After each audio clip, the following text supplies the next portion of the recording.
जिसमें रहता रत्ना भैया खेती का नहीं ज्ञान जी।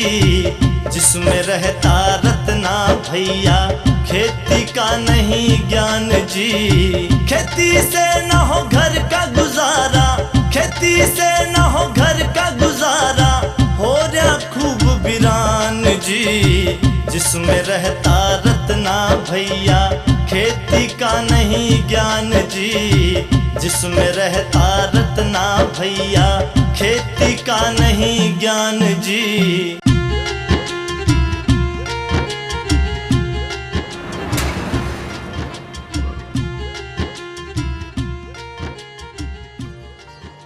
जय लक्ष्मी माता मैया, जय लक्ष्मी माता। तुमको निस दिन सेवत, तुमको निस दिन सेवत, हर विष्णु विधाता। जय लक्ष्मी माता। लक्ष्मी जी की आरती जो कोई जन गाता, मैया जो कोई जन गाता, पुर आनंद समाता, पुर आनंद समाता, पाप उतर जाता। जय लक्ष्मी माता।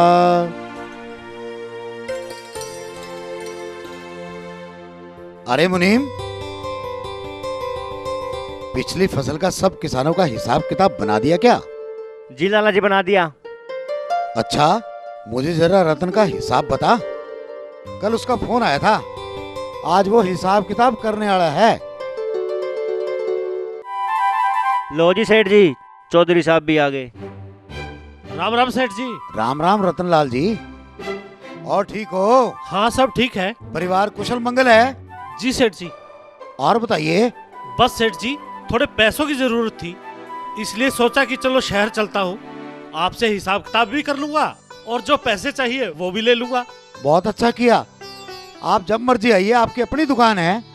अरे जरा रतन का हिसाब किताब दिखा। लो लाला जी।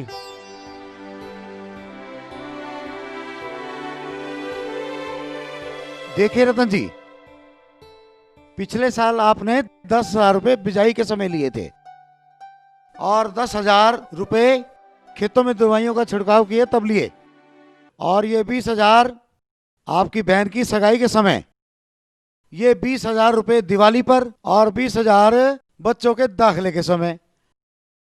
ब्याज वगैरह मिलाकर 1,20,000 रुपए हो गए। पिछली साल तुम्हारी फसल आई 1,10,000 की। 10,000 रुपए मेरे आपकी तरफ बकाया हैं। क्या कहा, 10,000 रुपए और बकाया है? क्या बात कर रहे हो सेठ जी, मेरी फसल की पैदावार इतनी कम हुई क्या? देख भाई रतन, एक तो पिछली बार आपकी धान की क्वालिटी अच्छी नहीं थी और पैदावार भी कम हुई, इसलिए दूसरे किसानों की अपेक्षा आपको दाम भी कम मिले। क्या कहा, धान की क्वालिटी अच्छी नहीं थी? सेठ जी, मैंने तो नामी ग्रामी कंपनी का बीज बोया, उसमें खाद डाली, दवाइयाँ डाली, और फिर भी धान की क्वालिटी अच्छी नहीं थी। अरे हो जाता है, कई बार अच्छा खर्चा करने पर भी अच्छी पैदावार नहीं हो पाती। हाँ सेठ जी, पर अब क्या करूं? मुझे तो 50,000 रुपए की सख्त जरूरत है।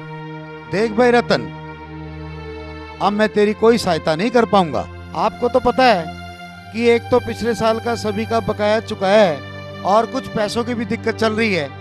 आप ऐसे करना, अगली बार अच्छी क्वालिटी की फसल लेकर आना और फिर जितने पैसे मर्जी ले जाना। लेकिन सेठ जी, माफ करना भाई, मेरी भी मजबूरी है। अच्छा सेठ जी, राम राम। राम राम।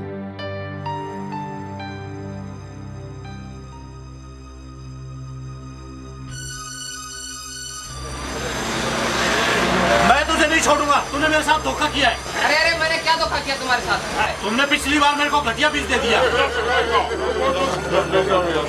क्या बताऊं भाइयों, इसने पिछली बार मुझे घटिया क्वालिटी का बीज दे दिया, जिससे ना तो अच्छी पैदावार हो पाई और ना ही फसल की क्वालिटी आ पाई। नहीं भाई, ये झूठ बोल रहा है। इसने मुझसे जिस कंपनी का बीज मांगा, मैंने इसको उसी कंपनी का बीज दे दिया। खेती तो इसे करनी नहीं आती और दोष भी मेरे ऊपर लगा रहा है। अब तू सिखाएगा मुझे खेती करना? अब 30 साल हो गए। कोई बात नहीं चौधरी साहब, हो गया तो हो गया, अगली फसल का ध्यान रखना। ठीक है, इससे कोई फायदा नहीं।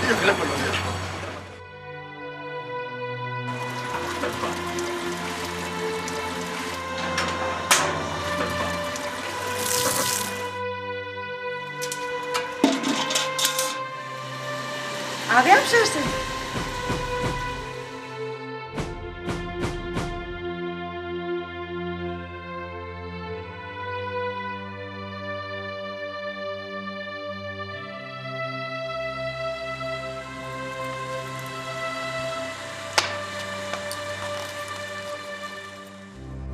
क्या बात है, आप इतना उदास क्यों हो? कुछ बोलते क्यों नहीं? क्या कहा उस आरती ने? पैसे मिले क्या? आप इतना परेशान क्यों हो? कुछ बोलते क्यों नहीं? अब बोलने को रहा ही क्या है? क्यों? क्या हुआ? आरती ने पैसे दिए? नहीं, मना कर दिया। मना कर दिया? क्यों? कहता है हमारी धान की फसल की क्वालिटी अच्छी नहीं थी और पैदावार भी कम हुई। इससे तो उसके पिछले साल का कर्ज भी पूरा नहीं हो पाया। कहता है अगले साल अच्छी क्वालिटी की फसल लेकर आना और जितने चाहे पैसे ले जाना। अरे ये क्या बात हुई? हम कहीं भागे थोड़ी जा रहे थे।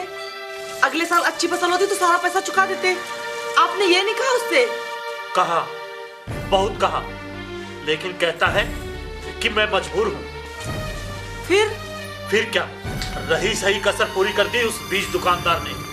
कहता है मुझे खेती करने ही नहीं आती, अब वो सिखाएगा मुझे खेती करना। अब क्या करें? सोचा था इस साल फसल अच्छी होगी तो सारा कर्ज उतार देंगे और दीक्षा की शादी भी कर देंगे। वैसे भी उसके ससुराल वाले बहुत जल्दी मचाए हुए हैं। अब क्या होगा? अब क्या बताऊं, क्या करूं, मुझे तो कुछ समझ नहीं आ रहा। देखो आप चिंता मत करो, भगवान जी अच्छा ही करेंगे।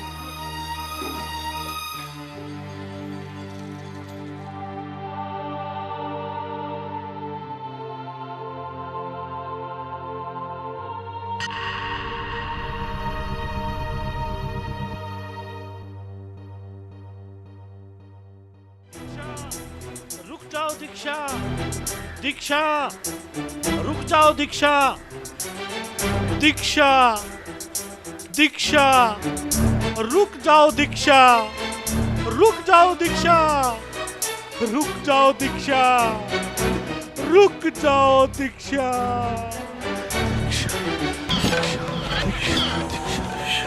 दीक्षा!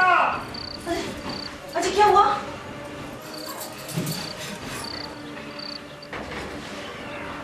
पानी, पानी। कोई बुरा सपना देखा क्या? हाँ, मैंने देखा, दीक्षा हम सबको छोड़कर जा रही है। देखो आप चिंता मत करो, सब ठीक हो जाएगा। मैं भी आती हूँ।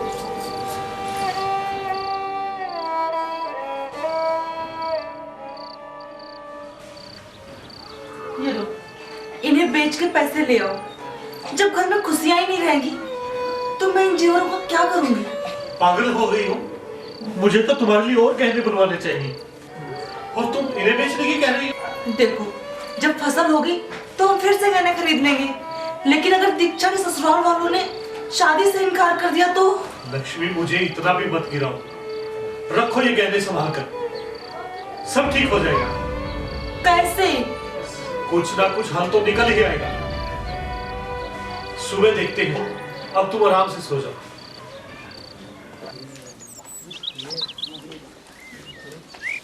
अजी कहाँ जा रहे हो? नाश्ता तो कर लो। और ये हाथ में क्या है? ये जमीन के कागजात हैं। सोचा 2 एकड़ जमीन ही बेच दूं, इससे दीक्षा की शादी भी हो जाएगी और सारा कर्ज भी उतर जाएगा। जमीन बेच दोगे? पागल हो गए हो क्या? तो फिर क्या करूं? कर्ज में डूबकर आत्महत्या कर लूं? लोग क्या कहेंगे कि बहन की डोली उठाने के लिए पैसे तो थे नहीं, इसलिए डर के मारे आत्महत्या कर ली। शुभ शुभ बोलो। मैं तो बस ये कह रही हूँ कि एक बार फिर सोच लो। बहुत सोच लिया, अब ना रहेगा बांस और ना बजेगी बांसुरी।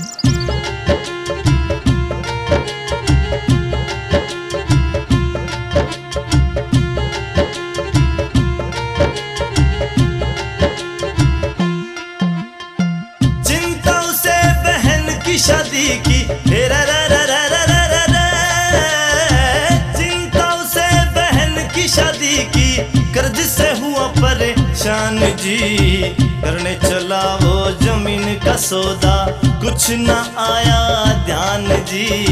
करने चला वो जमीन का सौदा, कुछ कुछ ना आया ध्यान जी, खेती से ना हो घर का गुजारा, रे रे रे रे रे रे रे रे। खेती से ना हो घर का गुजारा, हो रहा खूब वीरान जी।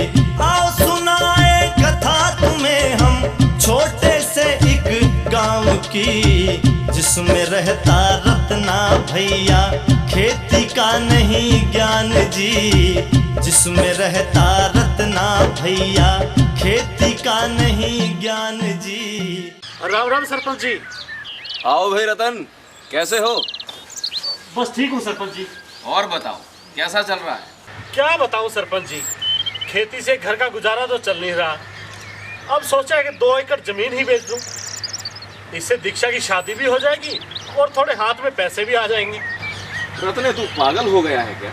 तुम्हारे बुजुर्गों ने अपने पाई पाई जोड़कर ये जमीन खरीदी और अब तू उसे बेचने से लाए। रतने एक बात समझ ले, ये जमीन हम किसानों की माँ होती है। हाँ सरपंच साहब, कहते तो कुछ ऐसा ही है, पर मुझे लगता है कि मेरी माँ मुझसे रूठ गई है और रोटी देना बंद कर दिया। निराश मत हो रतने, मन लगा कर खेती कर, सब ठीक हो जाएगा। क्या ठीक होगा, खेती से कुछ हो तो रहा नहीं सरपंच साहब। अब अच्छा बीज बो, खाद डालो, दवाइयाँ डालो, और फिर आरती कहता है कि मेरे धान की क्वालिटी अच्छी नहीं थी। अब धान की अच्छी क्वालिटी कहाँ से लाएं? इस मर्ज का इलाज है मेरे पास। मर्ज का इलाज? सरपंच साहब, मैं मरा जा रहा हूँ और आपको मजाक सूझ रहा है। अरे भाई, मैं मजाक नहीं कर रहा, सच कह रहा हूँ। यकीन ना हो तो चलो मेरे साथ। लेकिन कहाँ? तुम्हारे धान की फसल की क्वालिटी को सुधारने चलो मेरे साथ। आओ भाइयों। किसान भाइयों नमस्कार। आज की इस किसान गोष्ठी में मैं आप सभी का स्वागत करता हूं। आज यहां पे हम आपको धनंजय धान के बारे में जानकारी देंगे। इसके लिए डॉक्टर साहब आए हुए हैं कंपनी की ओर से। आइए डॉक्टर साहब। किसान भाइयों नमस्कार। महाराष्ट्र हाइब्रिड सीड्स कंपनी एक बार फिर आज की बैठक में आपका स्वागत करती है। किसान भाइयों, मई को आपकी तरक्की के लिए नित नए उत्पाद लेकर आती रही है और देश की अर्थव्यवस्था को मजबूत बनाने के लिए आपके कंधे से कंधा मिलाकर अपना सहयोग दे रही है। पिछली बैठक में हमने आपको मईको की संकर ज्वार रसीला के बारे में बताया था। किसान भाइयों, आपने इस ज्वार को लगाकर खूब लाभ कमाया और श्वेत क्रांति में भी अपना योगदान दिया। इस कड़ी में इस बार हम आपको मईको के ही एक नए शानदार उत्पाद धनंजय के बारे में बताएंगे। यूं तो आप सभी मईको द्वारा निर्मित सभी अनाज की फसलों जैसे गेहूं, चावल, ज्वार, बाजरा, जौ आदि, सभी तिलहन की फसलों जैसे सरसों, सूरजमुखी, सोयाबीन, सभी रेशेदार फसलों जैसे कपास, सभी चारे वाली फसलों जैसे ज्वार, मक्का, सभी सब्जियां जैसे टमाटर, भिंडी, गाजर, मूली, सलगम, बैंगन आदि के बीज प्रयोग कर रहे हैं और भरपूर उत्पादन ले रहे हैं और देश के कृषि विकास में बढ़ चढ़कर भाग ले रहे हैं। परंतु फिर भी किसान भाइयों, जैसा कि आप जानते हैं, हमारा देश एक कृषि प्रधान देश है। हमारे देश की 30% अर्थव्यवस्था कृषि पर आधारित है और यह भी सच है कि मनुष्य की सभी मूलभूत आवश्यकताएं रोटी, कपड़ा और मकान कृषि उत्पादन पर ही निर्भर करती है। अगर हम अन्न उत्पादन की बात करें तो हमारे देश ने अन्न उत्पादन के क्षेत्र में नए आयाम स्थापित किए, लेकिन यह भी सच है कि देश की बढ़ती हुई जनसंख्या के अनुसार अन्न उत्पादन बढ़ाना भी जरूरी है। और जैसा कि आप जानते हैं, इन अन्न उत्पादन क्षेत्र में मईको और आप बराबर के भागीदार हैं। अगर हम चावल उत्पादन की बात करें तो मईको द्वारा निर्मित उत्पाद सुरुचि रफ्तार, सुरुचि शाही दावत और सुरुचि धनंजय ने नए कीर्तिमान स्थापित किए हैं और आप जैसे किसान भाइयों ने इन उत्पादों की जबरदस्त